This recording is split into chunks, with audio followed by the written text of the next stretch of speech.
नमस्कार। आज की वीडियो में हम लोग महान आजीविक दार्शनिक सदगुरु कबीर और रैदास जी के कुछ वाणियों को पढ़ेंगे, समझेंगे। और कबीर और रैदास साहब की जो विचारधारा थी उसकी पृष्ठभूमि क्या थी, बैकग्राउंड क्या था, उसका मूल क्या था, इस पर भी हम संतोष जी से बात करेंगे, हम दोनों बात करेंगे। तो संतोष जी बताइए, कबीर और रैदास साहब की विचारधारा का मूल क्या है, उनके दार्शनिक पृष्ठभूमि क्या है? जी, धन्यवाद अरुण जी। आज की इस बातचीत के क्रम में आपने जो बात उठाई है वो पूरे भारत के जो आदिवासी हैं, मूल निवासी हैं, उनकी परंपरा, उनकी ऐतिहासिक परंपरा जो है उस पे ये इतनी गहनता की और महत्वपूर्ण बात है कि इस पे लंबी बहस की जाए और अनवरत काम किया जाए फिर भी ये कम है। क्योंकि इस देश में जो गुलामी के कारण रहे हैं वो कहीं ना कहीं उनसे जुड़ते हैं। तो देखते हैं कि मध्यकाल में हमारे सद्गुरु रैदास और कबीर अपने लोगों की धार्मिक पहचान और सामाजिक गुलामी को लेकर जितनी मुखर आवाज में बात रखते हैं, वह देसी विदेशी दोनों सत्ताओं से जूझते हैं, एक कम महत्वपूर्ण बात नहीं है। आज के इस आधुनिक युग में भी जहाँ व्यक्ति की आज़ादी को छीना जा रहा है, लोग डेमोक्रेसी है, पूरी दुनिया देख रही है, समझ रही है, इंटरनेट का जमाना है, फिर भी इतना डर है। और तो उस जमाने की आप कल्पना कर लीजिए जहाँ सर आवाज उठाने पे सर कलम कर दिया जाता था, लेकिन फिर भी इन दोनों महापुरुषों ने कितनी शिद्दत के साथ, कितनी वीरता के साथ अपने लोगों के लिए लड़े। बिल्कुल। तो हम इनकी पृष्ठभूमि को देखते हैं तो इस देश में देसी और विदेशी दोनों तत्व रहे हैं, और विदेशी तत्व इसकी परंपरा, यहाँ के दर्शन की, लेखन की, इतिहास में अनवरत हस्तक्षेप करते रहे हैं। आप देखते हैं कि आर्य जो है आया, उसने बहुत नुकसान किया यहाँ के लोगों की, लेकिन जो रैदास और कबीर की दार्शनिक पृष्ठभूमि है, उनकी धार्मिक पहचान की जो जड़ें हैं वो कहाँ से मिलती हैं, इसके संदर्भ में डॉक्टर धर्मवीर ने ऐतिहासिक काम किया है। वह काम इस रूप में है कि वह अपने धार्मिक पहचान को खोजते हैं। जब इतिहास में तो देखते हैं कि बुद्ध, महावीर, ये तो हमारी परंपरा के नहीं है, ये तो ब्राह्मण की वर्ण व्यवस्था के सेकंड पद का की छत्री की है। ब्राह्मण क्षत्रिय के आपसी द्वंद्व और लड़ाई की वजह से दोनों का बिखराव हुआ है। लेकिन आधुनिक काल में डॉक्टर अम्बेडकर के धर्मांतरण की वजह से यहाँ के लोगों ने आंख मूंद के अम्बेडकर को अपना पुरखा मानना शुरू कर दिया, जो कि बिल्कुल न्याय ऐतिहासिक रूप से गलत है। आप किसी धर्मांतरण के द्वारा किसी धर्म में जाते हैं तो आप वहाँ सेकेंडरी पर्सन हो जाते हैं। आपकी पहचान वहां नहीं बन पाती है ना, क्योंकि वो उसका महापुरुष, उसका निर्माता आपका महापुरुष नहीं, आपकी परंपरा का नहीं है। इस तरह से इस देश में जो दलित कौम के लोग हैं वो ईसाई बने, मुसलमान बने, सिख बने, जैन बने, कुछ भी बने, लेकिन उनका अपना तो नहीं है ना। इस दृष्टि से डॉक्टर धर्मवीर ने अपनी परंपरा के बुद्ध और महावीर से पहले जो मक्खली गोसाल हैं उनको खोजते हैं, उनकी आर्कियोलॉजिकल जो अवशेष है उसको उसका साक्ष्य देते हैं। देखिए कितनी बड़ी बात है कि अशोक के माता पिता आजीवक थे, वो आजीवक पहचान के साथ जब तक धर्मांतरण नहीं किए थे और इस देश पे महान शासन किए, इस देश की सीमाएं आजीवक राजा के राज में विस्तृत हुई। तो जो बाराबर की गुफाएं हैं, फिर आजीवक जो पहाड़ियां हैं राजस्थान में, यह हमारी परंपरा की है। तो मक्खली गोसाल की जो नियति है, नियति ही आगे मध्यकाल में आके सद्गुरु रैदास और कबीर की दार्शनिक पृष्ठभूमि को मजबूत करती है, या सीधे सीधे मक्खली गोसाल से जुड़ती है। जहाँ गृहस्थ है, पत्नी और परिवार के साथ गोसाल है, मध्यकाल में हमारे सद्गुरु रैदास भी अपनी ईमानदारी से अपना पेट पाल रहे हैं और पत्नी के बच्चे के साथ हैं। इनके यहाँ संन्यास नहीं है, पुनर्जन्म नहीं है। इस लोक की बात करते हैं, परलोक की बात नहीं करते हैं।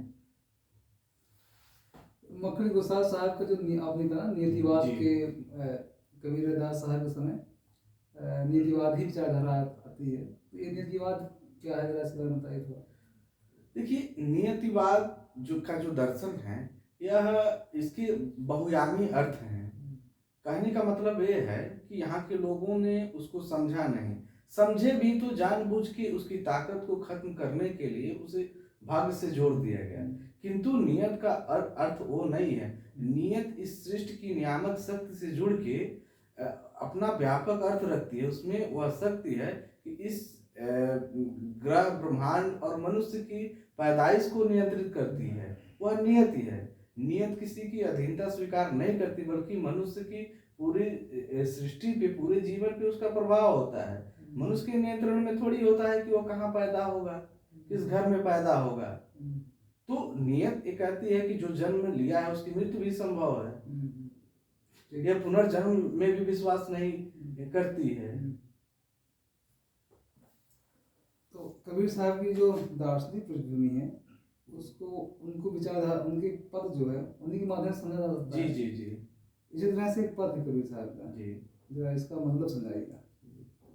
बहुर नहीं आवना यह देश, जी, जो गए बहुर नहीं आए, पठवत नाही संदेश, सुर नर मुन और पीर औलिया, देवी देव गणेश, धर धर जन्म सभी भर में है, ब्रह्म विष्णु महेश, जोगी जंगम और सन्यासी, दिगंबर दरवेश, चुंडित मुंडित पंडित लोई, स्वर्ग रसातल लेस, ज्ञानी गुनी चतुर और कविना, राजा रंग धनेश, कोई रहीम कोई राम बखाने, कोई कहे आदेश, नाना भेष बनाए सभी में, ढूंढ फिरे जम देश, कहे कबीर अंत न पाए हो, बिन सतगुरु उपदेश।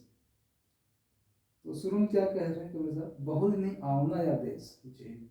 इसका मतलब मेरे ख्याल से यही करें, इसका अर्थ यही है कि पुनर्जन्म नहीं होता। जी जी, वो जो नियत की बात कर रहे हैं, तो नियत का दर्शन पूरी तरह से कर रहे हैं। आप देखेंगे इस पद में इतनी शानदार बात करेंगे कि उसमें डेमोक्रेसी नहीं थी, लेकिन भारत में निवासी देशी विदेशी सारे लोगों को की ओर चर्चा कर रहे हैं और नियत के अर्थ को बता रहे हैं कि बहुर नहीं आवना यह देश। तो जब हम मृत्यु को प्राप्त करते हैं तो पुनर्जन्म लेके इस देश में दोबारा हम नहीं आ सकते। फिर वो आगे कहते हैं जो गए बहुर नहीं आवे, पठवत नहीं सदे। जो मृत्यु हो जाता है, बताए ना, जो पुनर्जन्म को मानने वाला है, कौन कहाँ से संदेश पठाता है? अगर गया है तो उसका अस्तित्व होगा ना। यहाँ आप देखते हैं तो वेस्टर्न फिलॉसफी के अस्तित्ववाद की से जुड़ती है चीजें। फिर कहते हैं सुर नर मुनि और पीर और या देवी देव गणेश। यह जो सुर है, नर है, मुनि है, पीर है, औलिया है, देवी देवी गणेश है, यह रैदास की परंपरा के लोग नहीं हैं। यह वह लोग हैं जो पुनर्जन्म में विश्वास करते हैं। तो उनसे ये सवाल कर रहे हैं कि यह जो जितने लोग हैं, सूर नर मुनि और पीर और या देवी देव गणेश, घर धर धर जन्म सभी भर में है, ब्रह्मा विष्णु में है। यह सब जन्म और पुनर्जन्म का फेर की बात करते हैं और भ्रम रहे हैं, मतलब भटक रहे हैं। भ्रम का मतलब होता है भटक रहे हैं। ज्ञान ये कह रहे कि ज्ञान इनको असली ज्ञान नहीं है, इसलिए ये भटक रहे हैं, झूठा आडंबर रख रहे हैं कि 84 जन्म ये जन्म। जी जी जी। जोगी जंगम और सन्यासी, दिगंबर दरवेश।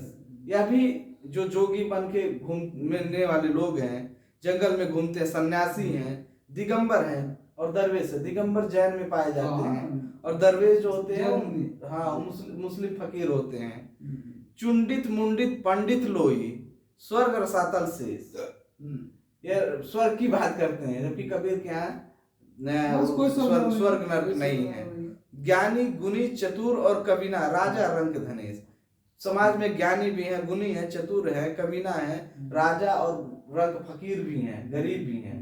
ये सब हैं, लेकिन इनको भी नहीं मालूम है कि वो पुनर्जन्म नहीं होता है, क्योंकि मरने के बाद कोई दोबारा नहीं आता है। तो समाज में कितने लोग हैं, कितने पद हैं, उन सारे लोगों को इन्होंने अपने एक पद में जगह दे दी है। और भाषा के स्तर पे इनकी कितनी बड़ी पकड़ है, ये देखा जा सकता है कितनी विद्वत्ता के साथ अपनी बात रख रहे हैं। इस पल से एक चीज और समझ में आती है जी इसका मतलब वो जो है